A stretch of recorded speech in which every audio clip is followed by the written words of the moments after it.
अब मैं अनुरोध करूंगा हमारे इस जिले की मुखिया बहन राज शर्मा जी अपने विचार रखें। बहुत बहुत धन्यवाद भाई अशोक शर्मा जी। आप पूर्व में हमारे वरिष्ठ उपाध्यक्ष रह चुके हैं जिले के। बहुत सारे भाजपा के कार्य आप कर चुके हैं, श्रेष्ठ और ज्येष्ठ। और मेरे मंच पर आसीन बहुत ही प्रिय भाई, बड़े भाई आदेश वालिया जी, बहुत ही मेहनती, कर्मठ, जुझारू।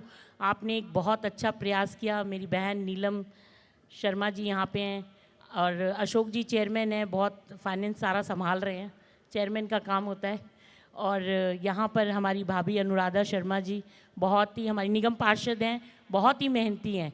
24 घंटे भाजपा का तो काम करती हैं, लेकिन जन सेवा का भी पूरा प्रयास इनका रहता है, कोई कोताही कहीं रह ना जाए।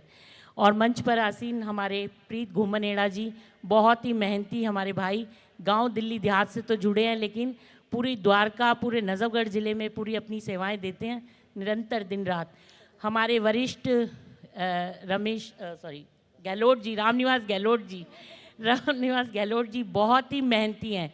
अगर स्वच्छता के ऊपर किसी को इनाम मिल सकता है दिल्ली की, तो वो द्वारका ए वार्ड है। मैं दिन रात देखती हूँ, और जब मैं सुबह उठ के खिड़की से झांकती हूँ तो ये कूड़ा उठवाते हुए खुद स्वयं मिलते हैं, जबकि अभी स्वास्थ्य इनका ठीक नहीं था। बहुत ही कर्मठ है, बहुत ही सुंदर इन्होंने द्वारका को सजा के रखा है। हमारे बहुत ही वरिष्ठ, बहुत ही मेहनती, जुझारू गौ सेवक बाके पहलवान जी, जैसा इनका नाम है वैसा ही इनका काम है। बहुत मेहनत करते हैं और गौ माता की सेवा में निरंतर लगे रहते हैं।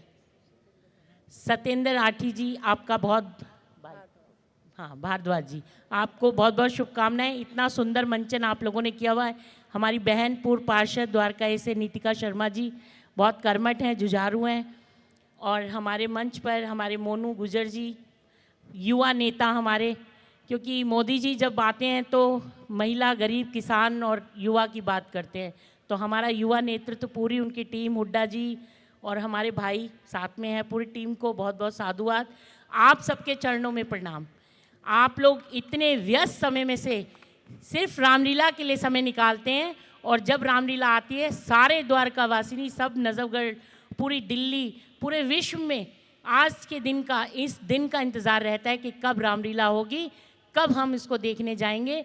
हम मूवी देखने जाते हैं, 1-2 घंटे में बोर हो जाते हैं, लेकिन रामलीला ऐसी है कि हर साल हमें उसका इंतज़ार रहता है। हम लोग छोटे छोटे थे तो सुबह संडे को हमारी माता जी नहला के टीवी के आगे बिठा देती थी कि सुबह सुबह रामायण शुरू होने वाली है, राम जी को देखना है, सीता मैया को देखना है। इसको देख के कभी कोई बोर नहीं होता, क्योंकि समर्पण का भाव इस रामलीला में है।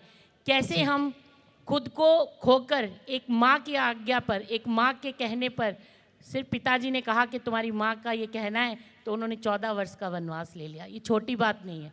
समर्पण का भाव रामलीला दिखाती है। और राम नाम आधार जिन्हें वो जल में राह बनाते हैं, जिन पर कृपा राम करे वो पत्थर भी तिर जाते हैं।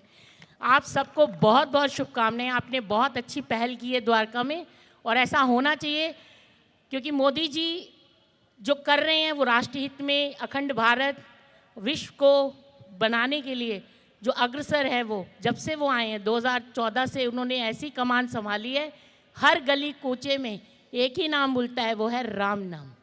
कभी हम सपने में नहीं सोच सकते थे कि अयोध्या में मंदिर बनेगा, लेकिन बना।